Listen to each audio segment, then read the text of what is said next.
Hi everyone, and welcome to Line of Fire. The deaths of Michael Brown and Eric Garner have brought to light a disturbing question, whether or not we are living in a truly post-racial America. In both cases, the officers were not indicted with crimes, and they both claim that they used force in response to a threat against their lives. On today's episode, we'll be discussing the nature and limits of police power, and whether or not students protesting on social media is an effective way to cause change. The panelists I have with me today are Will Williams, a student in the School of Arts and Technology, and a member of UTD TV's cooking show, Cooking Time.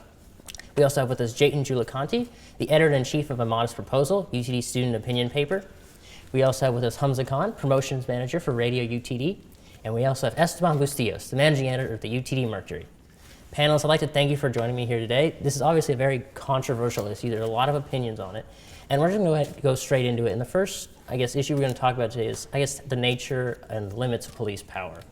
In the case of Michael Brown, there was conflicting witness reports as to what actually happened that night. But in the case of Eric Garner, we have a clear video showing a Staten Island police officer using an illegal chokehold move in order to restrain Eric Garner and inadvertently kill him. Now, the officer claimed that he's feeling threatened and he did it to protect himself. So my question to you as panelists, does allowing officers to use, the fear for their life or the danger of a threat to their life ultimately remove any limit on what a police officer can do? Does it remove any checks to their power? For one, I think you need to cover the fact of why the chokehold is dangerous in the first place, because most people don't understand that. Mm-hmm. The reason why the chokehold is dangerous in the first place is because most people don't realize that if you turn your head in a certain way in a chokehold, you choke yourself harder. And is that why the move was banned? Yeah, it has nothing to do with strength. It has nothing to do with height, weight, size, anything. It literally has to do with leverage. Yeah, and I mean overall, so that use of force in that instance wasn't warranted. I think because again, there were two officers. They already did have him on the ground, so there wasn't really a need to use a chokehold. Overall, in terms of use of force, I think a lot of people have kind of said that we should kind of take away an officer's ability to use force, which seems a little impractical because at the end of the day, we're still heading towards police when we need somebody to take care of a situation when there is criminal activity involved.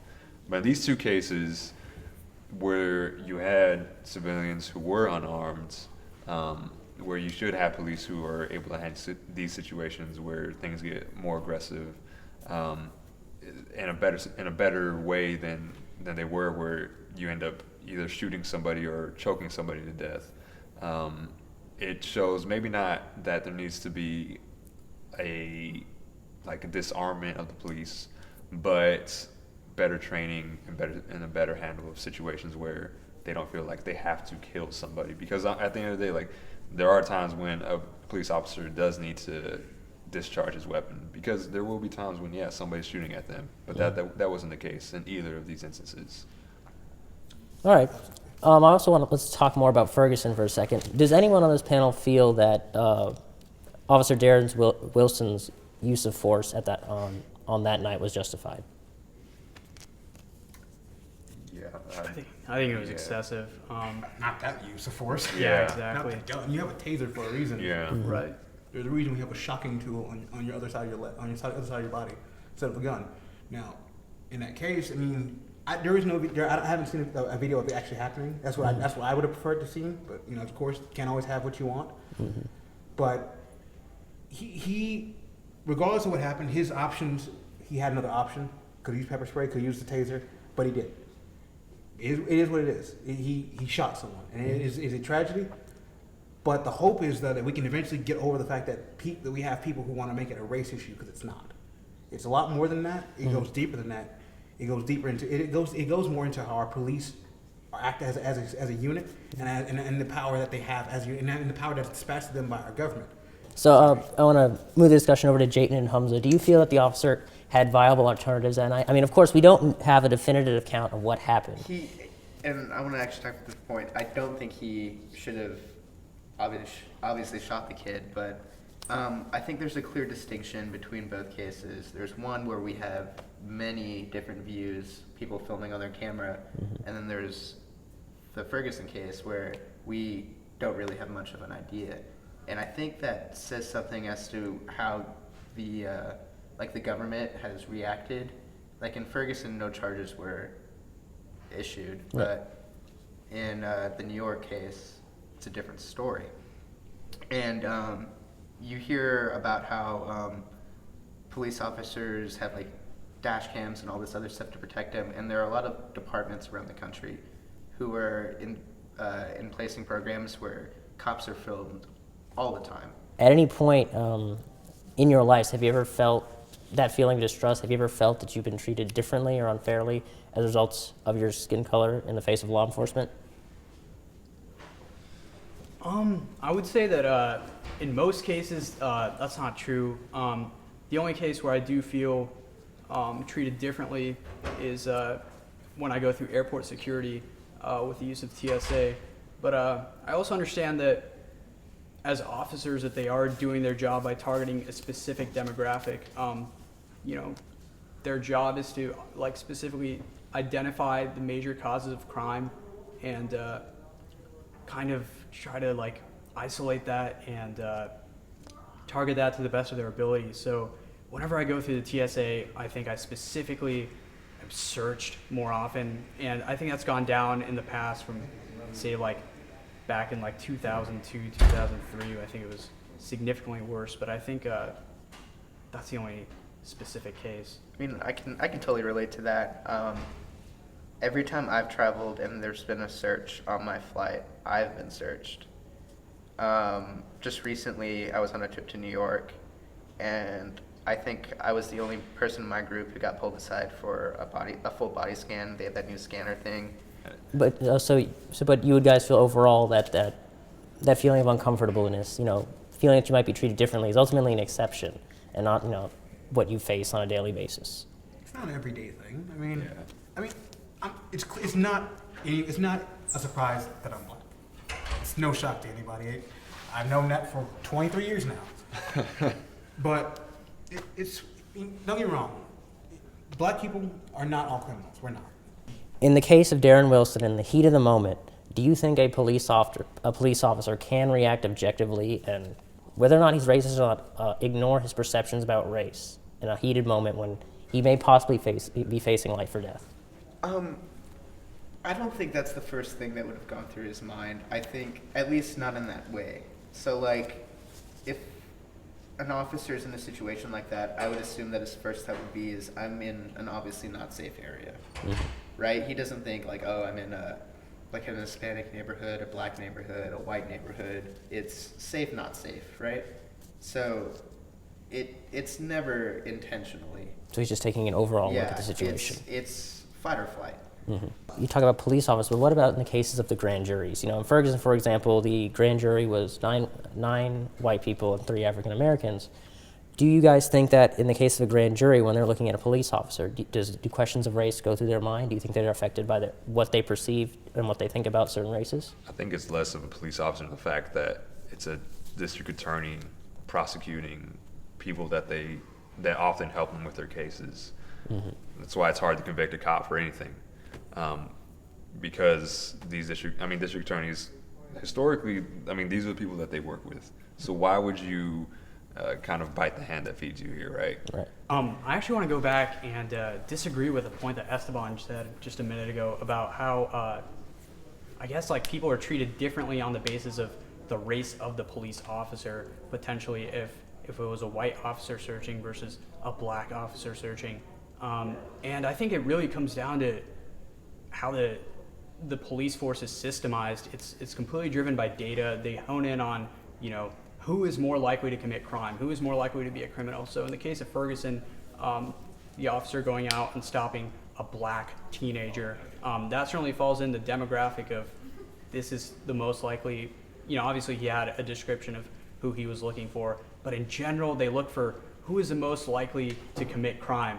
And black teenagers between the age of 15 and 27 specifically just outright commit the most crime. who is the most likely to commit crime in that area. If they were specifically in an area where the most likely candidate for committing crime was a female white adult, then that's who they're going to search. It's going to be driven based on who is the most likely to commit crime in this specific neighborhood, and how is we as a police force going to tackle this problem. All right, Jaden, I'm going to stop you right there now. We've talked a lot about, I guess, the different issues in both of these cases, but the question I want to ask to each and every one of you here is, what changes do you think we should make, whether it's giving the police force cameras or making changes in the jury system, that you feel might prevent something like this from happening again? Can't. So you think there's no way we could avoid Not that this? we can't. Here's the thing about avoiding things. Mm-hmm. That's always our goal in this day and age, is trying to avoid things. We never want to just address things head on. There is no avoiding this issue. This is a reality. It's right in front of us. People are dying because cops are screwing up. Whether they're doing it on purpose, whether they're doing it unintentionally, it doesn't matter. They're still screwing up. It just comes from the fact that they're human. Yeah, it's a human error. You're asking a person to carry a weapon and to walk around and drive around the street and make snap decisions on whether or not someone's guilty or not guilty, or whether someone's doing something wrong or not wrong. And you're expecting to always make that choice objectively at all points in times, completely without any prejudices. How ridiculous does that sound? That being said, I think there are certain ways to alleviate the tension that the general public has for the police force. I think there's a lot of distrust, and certainly one way that could be prevented is through transparency. Hamza highlighted on this earlier, but certain police forces use, cameras on body that allow you to kind of get a sense as to what they're doing, justify their actions, just creating a level of visibility as to why the police force is doing what they're doing. And I think another thing that could be done is through institutionalization in terms of like how we're educated and how we think of the police. I think just, growing up, every time you get in trouble, you either go see the principal. Later on in junior high, there's an SRO officer. You're constantly taught to kind of, see the police force in a negative light. And that just continues on through bad experiences. Like, I agree with what you're saying to a sense, but I think that's a little unrealistic. Like, sure, it'll work in some places. I mean, you say that, and the first thing that popped in my head was the suburbs, because that's what you're describing, I feel like. But you go into other areas where crime is more rampant. It's just not that friendly, because you'll go to like a high crime area, and the police are forced to crack down so much that everybody kind of grows up in fear.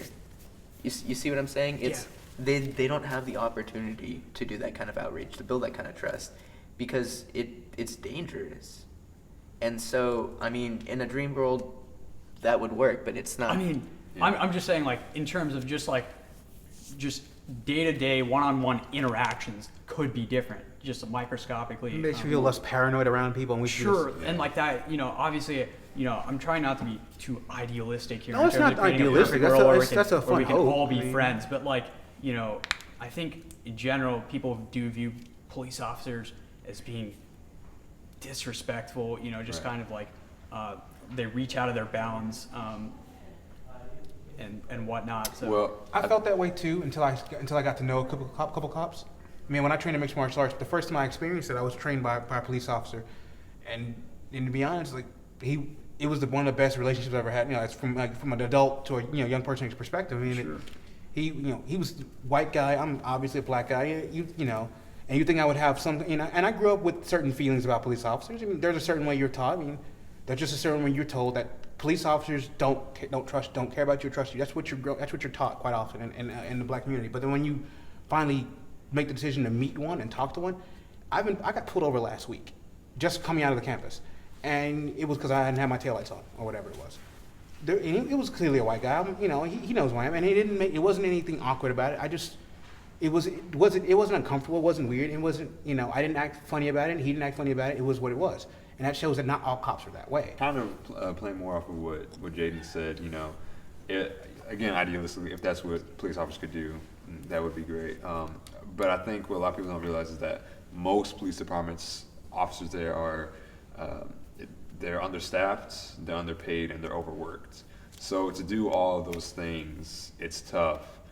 And then, looking again at like what Hamza said, and areas where there are more high crimes, where there's a higher crime rate rather, where there's security cameras on the streets telling you you're being watched right now. It speaks to more of a societal problem rather than something that the police can necessarily do anything about. Before we wrap up this issue, I'd like to go back to real quick about you were mentioning police officer portrayal of the media. Yes, actually, I was. The thing is, that I've come to notice because before I got here, I watched all those videos again, the different shooting videos, and watched them over and over again. And I kept going over the whole media coverage, and over again, I kept coming to the same conclusion.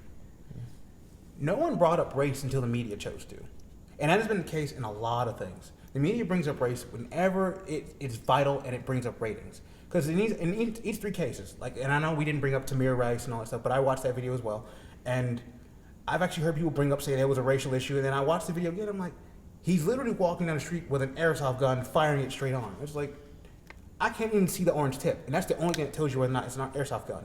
That's the only thing is an orange tip. And the cop reacted, oh crap, he has a gun, I have to shoot him, like a cop usually would. But the media will portray each one of those situations as racial every single time. And then when you go back to those situations, who's the leading face that you see? Al Sharpton, Jesse Jackson. These same two individuals are quote unquote the faces of our race. Yet they have done nothing for black people when it comes to education, nor does it towards helping young men stay out of prison and out of jail. All right, I'd like to bring this over to the other panelists. Panelists, do you feel that the media has put an undue influence on race in these cases? It's just whatever makes a good story, right? Like, you try to kind of highlight racial tensions. Bring back, it's been 40, 50 years since the civil rights movement, and we still have a prevalent problem in our society. It's really easy to Make sure eyes roll. right. I mean, it's easy to get more viewership, to bring more attention to something when you make it more of a conflict more so. I think that kind of says something too, because the idea is you say that and people tune in thinking, wow, this is a problem. But that in itself says something, that it gets ratings because people aren't aware, which says something to where we're at now, that it's not necessarily a societal, like to the extent of the media says, it's not necessarily a societal problem. Social, it's not a problem. Yeah. Because look at our generation. We're not colorblind. I hate that phrase. I hate hearing it. We're not colorblind. Because colorblind means homogenization. Homogenization means boring. So it's fair to say that the media's played up the role of race a little bit, but at the same time, people wouldn't have the opinions that they're sharing on stuff like Twitter and Facebook, that in a lot of cases are pretty racist, either one way or the other, in reaction to this. So, I mean, yeah, you're not seeing people outright being like, oh, you can't have black and brown people here anymore or whatever. Like, you don't see that. But you still kind of see those feelings shared in more subtle ways, again, through things like social media and stuff like that. So I don't think it's not, yeah, they're playing it up, but there's also still feelings there that people aren't comfortable talking about, and they're not comfortable addressing the fact that we're not post-racial, and that's like we still have to address problems of people being racist, because that's still a thing. Like, even though everybody thinks that Martin Luther King he did his thing and like we're all done, like no, like that's still a battle we have to fight. If he was still alive now, he'd still be like, we're not here yet. Yeah, We're working on it. yeah. But we're no. But I think we can all see that even though we're here at UTD and we have a culture that's fairly accepting of very multiple races and being tolerant, race is still a very major part of our culture, whether we like to talk about it or not. It still defines whether we like it on interactions we have with people, interactions we have with the police. And I guess part of our generation moving forward will have to ultimately look at, how do we address those problems and how do we, deal with those underlying biases people have. This concludes our episode of Line of Fire. If you want more information about the Eric Garner or Michael Brown case, you can tune into UTD TV or go to theutdmercury.com. This is Stanley Joseph, and thank you for joining us today on Line of Fire.